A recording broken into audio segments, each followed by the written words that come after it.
কর্মচারী পরিষদ এই মামলায় যুক্ত হয় এবং এই কর্মচারী পরিষদ সিঙ্গেল বেঞ্চ, হাইকোর্ট এবং ডিভিশন বেঞ্চেও জোরালো লড়াই অন্যান্য মামলাকারীদের সঙ্গে কাঁধে কাঁধ মিলিয়ে এক সুরে একসঙ্গে করেছে এবং বৃহত্তর যে প্ল্যাটফর্ম দিয়ে আন্দোলনে বা অন্যান্য অনেকগুলো দাবি নিয়ে করছে সংগ্রামী যৌথ মঞ্চ, সেখান থেকে রাজনৈতিক স্বার্থে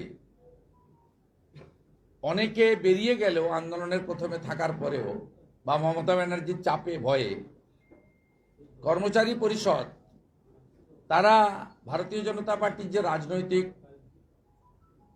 স্বার্থ বা উদ্দেশ্য আছে তাকে কিন্তু আমরা কখনোই ডিএ আন্দোলনের সঙ্গে সম্পৃক্ত করিনি।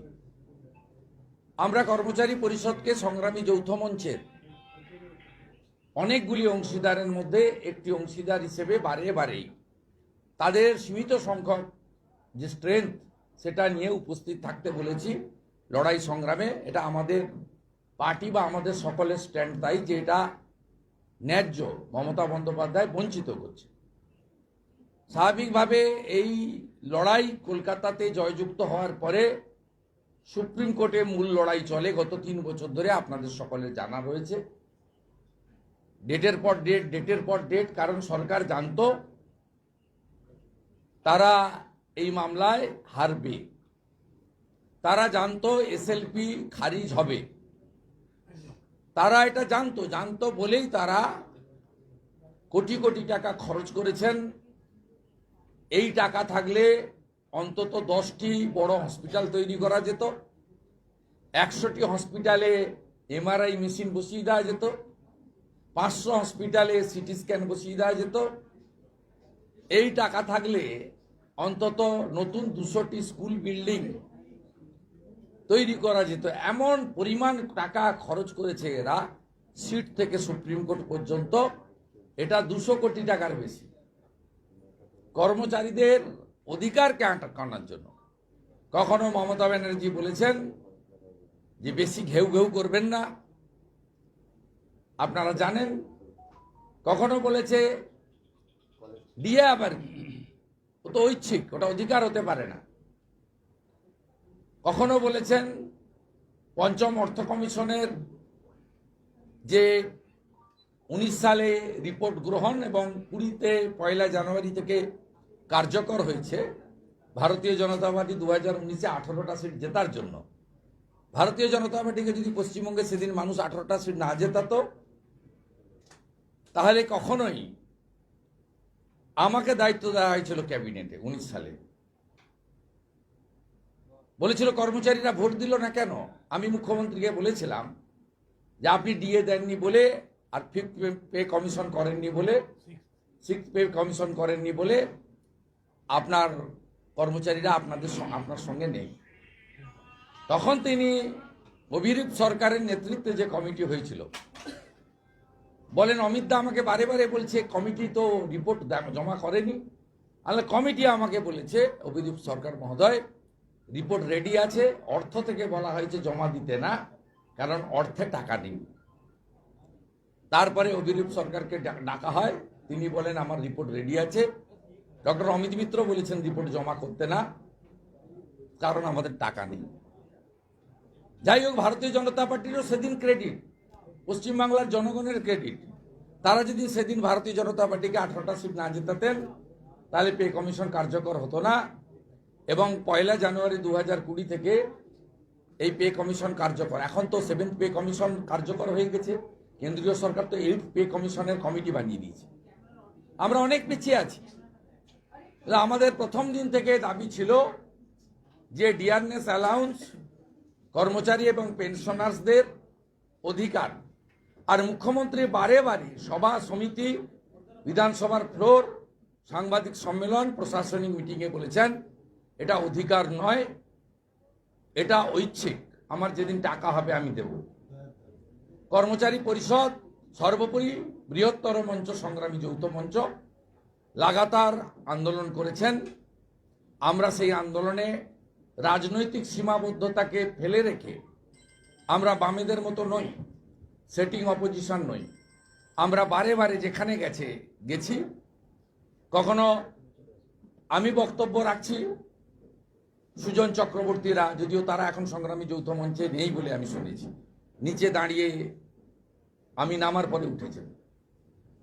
কখনো হাজরা মোড়ে দেখেছি কংগ্রেসের কোনো নেতা বক্তৃতা করছেন সংগ্রামী যৌথ মঞ্চে, আমরা অপেক্ষা করেছি কংগ্রেসের সেই নেতা বক্তব্য থেকে নেমে যাওয়ার পরে আমরা উঠে সাপোর্ট দিয়েছি। কিন্তু আমরা আমাদের যে রাজনৈতিক লড়াই অল ইন্ডিয়া পরিপ্রেক্ষিতে বা অন্য রাজ্যে, তার সঙ্গে কর্মচারীদের এই আন্দোলনে আমরা যে দাবির সঙ্গে কখনোই রাজনৈতিক সংকীর্ণতা বা সীমাবদ্ধতা, আমরা আমাদের যে রাজনৈতিক লড়াই অল ইন্ডিয়া পরিপ্রেক্ষিতে বা অন্য রাজ্যে, তার সঙ্গে কর্মচারীদের এই আন্দোলনে আমরা যে দাবির সঙ্গে কখনোই রাজনৈতিক সংকীর্ণতা বা সীমাবদ্ধতা দেখাইনি। এবং আমাদের কর্মচারী পরিষদকে আমাদের রাজ্যের সমস্ত প্রথম সারির নেতারা রাজ্য কমিটি থেকে পুরো একদম কমপ্লিট গ্রিন সিগন্যাল দেওয়া হয়েছে। বলা হয়েছিল যে আপনারা এই লড়াইতে, অধিকার আদায়ের লড়াইতে আপনারা লড়াই করুন, কোনো রাজনৈতিক স্বার্থ আমাদের নেই। স্বাভাবিকভাবে সংগ্রামী যৌথ মঞ্চের অনেকগুলি কর্মসূচিতে আমরা থেকেছি। শহীদ মিনারের ময়দানে, আর্মির জায়গায় তারাও অবস্থান লাগাতার করেছেন। এবং তারপরে প্রথমে 3% চিরকুটে লিখে নিয়ে গিয়ে তারপরে আস্তে আস্তে বাড়তে বাড়তে 14% পর্যন্ত, 14% পর্যন্ত শেষ বাজেটে ঘোষণা করে দিতে বাধ্য হয়েছেন। আমরা দুটো কারণে আজকে অত্যন্ত খুশি। মুখ্যমন্ত্রী ডিএ কে ঐচ্ছিক বলেছিলেন, ডিএ অধিকার হতে পারে না বলেছিলেন। ভারতবর্ষের সর্বোচ্চ আদালত হায়ার জুডিশিয়ারি সুপ্রিম কোর্ট বলে দিয়েছেন, তাহলে আমার কাছে হেরে তিনি মুখ্যমন্ত্রী হতেন না, তিনি দল চালাতেন, পরামর্শদাতা হিসেবে থাকতেন। এই মুখ্যমন্ত্রীর দোকান কাটা সবাই জানে। অতএব স্বাভাবিকভাবে এর কোনো নীতি নৈতিকতা নেই। তাই আজকে সুপ্রিম কোর্ট সবচেয়ে এই মুখ্যমন্ত্রীকে আইনি পথে আজকে শিক্ষা দিয়েছেন যে আপনি এতদিন ঘেউ ঘেউ থেকে শুরু করে যে কথাগুলো বলেছেন ডিএ সংক্রান্ত, আমরা অনুমোদন করি না, এটা বেআইনি কথা। এই কথার সঙ্গে ভারতবর্ষের সুপ্রিম কোর্ট একমত নয়। এটা একটা বড় জয়। কত পার্সেন্টেজ দিয়েছেন, পরে কত পার্সেন্টেজ পাবো, ক্যালকুলেশন তো আলাদা। কিন্তু প্রথম হচ্ছে কর্মচারীদের ডিএ অধিকার আজকে সুপ্রিম কোর্ট সিলমোহর দিয়েছে, এটা আমাদের কাছে বড় জয়। এবং এই জয়ে অন্য কর্মচারী সংগঠনের সাথে সাথে কর্মচারী পরিষদ, তাদের উল্লেখযোগ্য ভূমিকা রয়েছে দীর্ঘ লড়াইতে। তাদের লড়াই এবং সর্বোপরি বিভিন্ন প্রফেশনাল লয়ারদেরকে দিয়ে এই লড়াইটা করা, এটা একটা ছোটখাটো বিষয় নয়। অত্যন্ত আমাদের আইনজীবী বাঁশরী স্বরাজ মহোদয়া তার অফিস সুপ্রিম কোর্টে প্রচন্ড হেল্প করেছেন। আমাদের কলকাতা হাইকোর্টের গুড্ডু সিং বলে একজন লয়ার, তিনি শতাধিকবার সুপ্রিম কোর্টে গেছেন। এবং সর্বোপরি লাস্ট কয়েকটা হিয়ারিং, তাতে mister Paramjit Singh Patiwala, PS Patiwala, supreme কোর্টের এমিনেন্ট লয়ার, যিনি কর্মচারী পরিষদের সওয়াল করেছিলেন, আপনারা লাইভ ল দেখেছেন, তিনি কিভাবে এই মামলার মোড় ঘুরিয়েছেন এবং তার তীক্ষ্ণ যুক্তি এবং বক্তব্য প্রত্যেকে দেখেছেন। তিনি his representing on behalf of the কর্মচারী পরিষদ is affiliated by the state BJP, West Bengal state BJP. Naturally এই লড়াইতে আমরা অত্যন্ত খুশি। এবং আমরা যে কথা বাইরে সবসময় বলেছি, আপনাদের সামনে সভা সমিতিতে, মিছিল মিটিংয়ে, বিধানসভার অভ্যন্তরে, নানা আলোচনাতে, যে 2 লক্ষ কোটি টাকা ঋণ রেখে গেছিলেন বামেরা, এই মুখ্যমন্ত্রী 7 লক্ষ কোটি টাকা ঋণ করেছেন এবং তিনি কার্যত এই রাজ্যটাকে দেউলিয়া করে দিয়েছেন। আজকে উনার যে অত্যন্ত কস্টলি লয়ার মাননীয় মনু সিংভি, তিনি বলেছেন মহামান্য হুজুর 50% দিতে বলবেন না, কোমর ভেঙে যাবে। তার মানে খুব পরিষ্কার ফাইন্যান্সিয়াল যে ইনসলভেন্সি দেউলিয়া আছে সরকারের, এটা established by the state government own. রাজ্য সরকার নিজেই আজকে বলে দিয়েছে যে আমরা অর্থনৈতিকভাবে দেউলিয়া, সেই কারণে 2,15,00,000 বেকার, সেই কারণে রাস্তাঘাট হয় না, সেই কারণে নতুন সেতু হয় না, সেই কারণে হসপিটালগুলো উন্নত হয় না, সেই কারণে লক্ষ লক্ষ রোগীকে প্রত্যেক মাসে পশ্চিমবঙ্গ ছেড়ে দক্ষিণ ভারতে যেতে হয়, সেই কারণে আজকে পশ্চিমবঙ্গে একটার পর একটা বিদ্যালয় প্রতিষ্ঠান, আমাদের হেরিটেজ বিল্ডিং সব ভেঙে পড়ে যাচ্ছে। স্বাভাবিকভাবে এটা আজকে এস্টাবলিশ করেছেন ওনারা নিজেরাই, এবং আমরা আশাবাদী যে 25% ডিএ দেওয়ার মধ্য দিয়ে এই যে লড়াই, এই লড়াই আরো তীব্র হলো, স্বীকৃতি পেল। আমরা আশাবাদী আগামী লড়াইতেও অন্য লয়ারদের সাথে সাথে কর্মচারী পরিষদ, পিএস পাটিওয়ালা এবং আরো যাকে যাকে দরকার সাথে নিয়ে সর্বোচ্চ আইনি লড়াইতে তাদের সর্বোচ্চ শক্তি প্রয়োগ করে, যুক্তি তর্ক বিচার বিশ্লেষণ করে আমরা মহামান্য সুপ্রিম কোর্টের বিচারপতিদ্বয়ের কাছে আমাদের দাবি যা অনেকটাই পূরণ হলো, বাকিটাও আমরা আদায় করে দিতে পারবো। 100% কেন্দ্রীয় হারে মহার্ঘ ভাতা দেওয়া এবং এরিয়ার দেওয়া ইনক্লুডিং পেনশনার্স, এই লড়াই আমাদের জারি থাকবে। আমরা আজকে সেই কারণে আপনাদের মাধ্যমে এই লড়াইয়ের কথা রাজ্যের সর্বস্তরের মানুষকে জানালাম।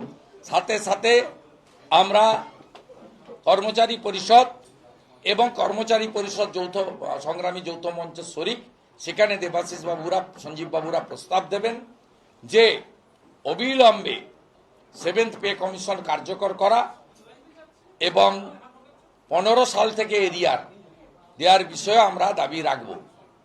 সাথে সাথে সংগ্রামী যৌথ মঞ্চের যে 3টে দাবি আছে, যার শরিক কর্মচারী পরিষদ, 2টো দাবি নিয়ে আমাদের সম্পূর্ণ সমর্থন আছে আমি জানাতে চাই।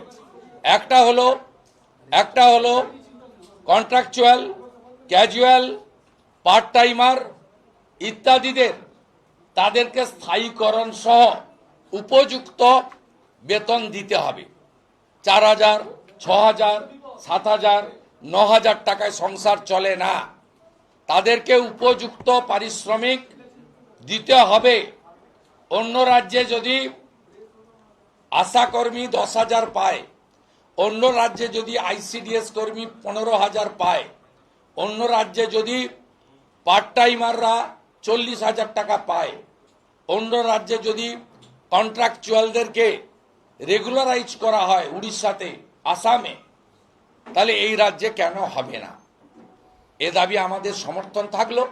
তৃতীয় দাবি, অবিলম্বে প্রায় 6 লক্ষের বেশি রাজ্য সরকারের ভ্যাকেন্সি ফাঁকা পড়ে আছে, অবিলম্বে এটা পূরণ করতে হবে। এ দাবির প্রতি আমাদের সমর্থন থাকলো। সাথে সাথে ওবিসি নিয়ে যে জট এরা তৈরি করেছেন, সেই ওবিসি জট নিরসনের দায়িত্ব রাজ্য সরকারকে নিয়ে অবৈধ ওবিসিদের বাদ দিয়ে অবিলম্বে আগামী 6 মাসের মধ্যে 6 লক্ষ যে ভ্যাকেন্সি ফাঁকা রয়েছে পূরণ করতে হবে। কারণ বেকার যুবক যুবতীরা তারা আজকে পশ্চিমবঙ্গে মেধাযুক্ত হয়েও তাদের বর্তমান এবং ভবিষ্যৎ অন্ধকারাচ্ছন্ন করেছেন এই মুখ্যমন্ত্রী। আমাদের এই বক্তব্য ছিল, আমাদের কর্মসূচি আছে, তাই আমি আমাদের সাংবাদিক সম্মেলন এখানেই শেষ করলাম। আপনাদের যদি কর্মচারী পরিষদকে কিছু জানার থাকে জিজ্ঞেস করতে পারেন, অথবা তারা পরে আপনাদের বলতে পারে, আমি প্রস্তাব করব।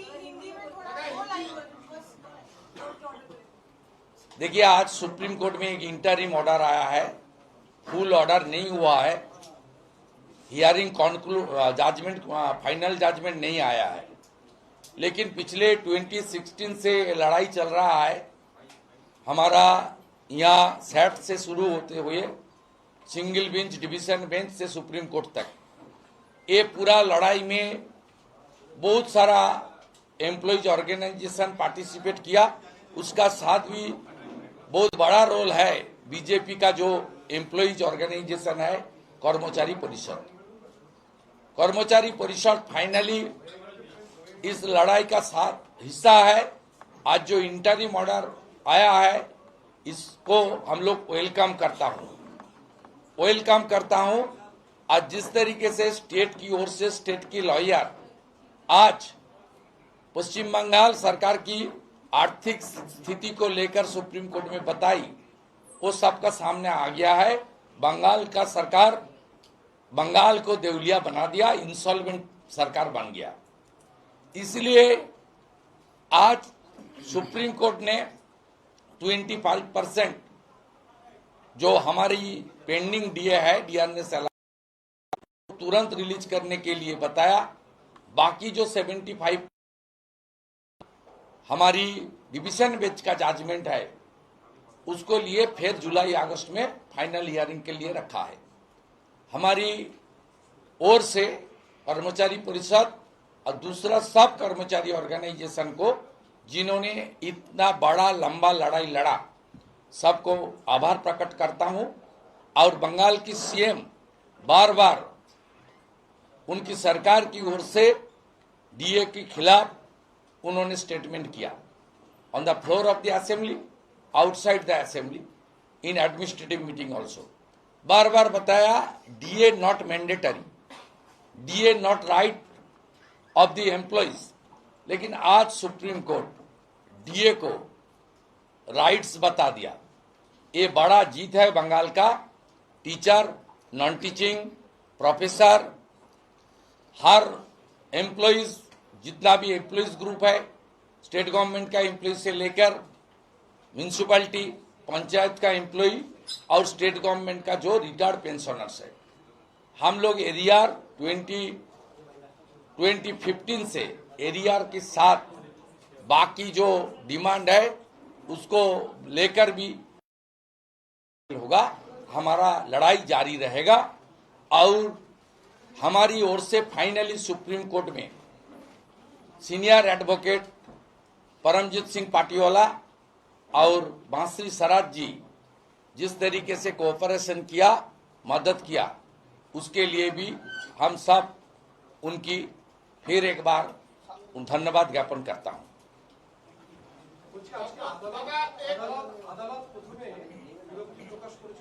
আমি ওসবে যাব না, লাইভ লতে আপনি দেখেছেন। আমি ফাইনাল কনক্লুশন নিয়েই বলছি।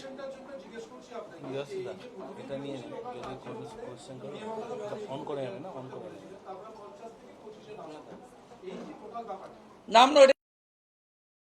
দেখুন, আমরা যে এই লাড্ডু খাচ্ছি, আমরা আবির মাখাচ্ছেন কর্মচারীরা এখানে কেন? মুখ্যমন্ত্রী ডিএ ওয়ার্ডটাকে বলেছিলেন এটা নট ম্যান্ডেটরি, আমার যখন টাকা হবে দেব।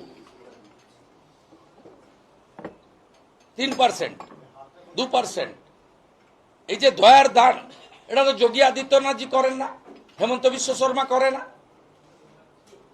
কিছুটা ত্রিপুরায় গ্যাপ আছে, আর কোন বিজেপি রুল স্টেটে, এনডিএ রুল স্টেটে গ্যাপ নেই। অনেক স্টেটে অ্যাডিশনাল আছে। ইউপিতে তো দিয়ালিতে যে ইনসেন্টিভ দেয় ও তো পশ্চিমবঙ্গের কর্মচারীরা ভাবতে পারবে না। দিওয়ালির সময় যোগী আদিত্যনাথজি এমপ্লয়ীদের যে ইনসেন্টিভ দিচ্ছেন, রিমার্কেবল। উড়িষ্যাতে সব কন্ট্রাকচুয়াল রেগুলারাইজ হয়ে যায়। ত্রিপুরার মতো ছোট স্টেট এবং তার রিসোর্স কম, সেখানে নো বেসিক ট্রেন্ড, কোনো বেসিক ট্রেনিং পাওয়া লোক, পিটিটিআই পাস করা লোক ঘরে নেই, বিএড পাস করা, সবাইকে অ্যাবজর্ব করে দিয়েছে। ইনি করেন না কেন? ইনার একটা এজেন্ডা চুরি, সেকেন্ড এজেন্ডা মুসলিম ভোট ব্যাংকের জন্য তোষণ, থার্ড এজেন্ডা কিছু ভাতা ছুঁড়ে দাও। ক্রোর্স অফ লুকিজ করছে। কি হয় সৌজন্যে, কি হয় উপান্নে, কি হয় ধনধান্যে? এই যে ৬০০ কোটি টাকা দিয়ে বিল্ডিং গুলো করেছেন কেন?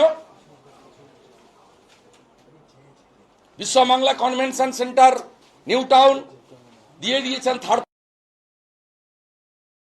থার্ড পার্টিকে, এখন আবার বলছেন আরেকটা কনভেনশন সেন্টার শিলিগুড়িতে বানাবো। কর্মতীর্থগুলোর অবস্থা কি? পথের সাথীগুলোর অবস্থা কি? আপনার সেলাইন নিয়ে লোক মারছে, 3 দিন আগেও অসুস্থ থাকা মেদিনীপুরের মহিলাটি মারা গেল। এ সরকার ফেল ফেল ফেল। কখনো সব্যসাচীর লাঠি, কখনো মুকেশ আর অনিশ না কি নাম রিল করে তার লাঠি, বিকালে সব্যসাচীর লাঠি আর সন্ধ্যাবেলা মমতার পুলিশের লাঠি। এই তো বাংলা। পা ভেঙে দিলেন কৃষ্ণকান্ত রায় টিচারের, তার সম্পর্কে জানে মমতা ব্যানার্জি। মধ্যপ্রদেশে পিএসসি পরীক্ষায় 1 নম্বরে topper, SSC topper, upper primary topper, primary topper, হুগলির ছেলে। কাল রাত্রে 1টায় ফোনে কথা বলেছি, জাঙ্গিপাড়ার ছেলে, তার পা ভেঙে দিয়েছেন আপনি। একটা আদিবাসী শিক্ষকের চোখ নষ্ট করে দিয়েছেন। এটা আপনার কাজ?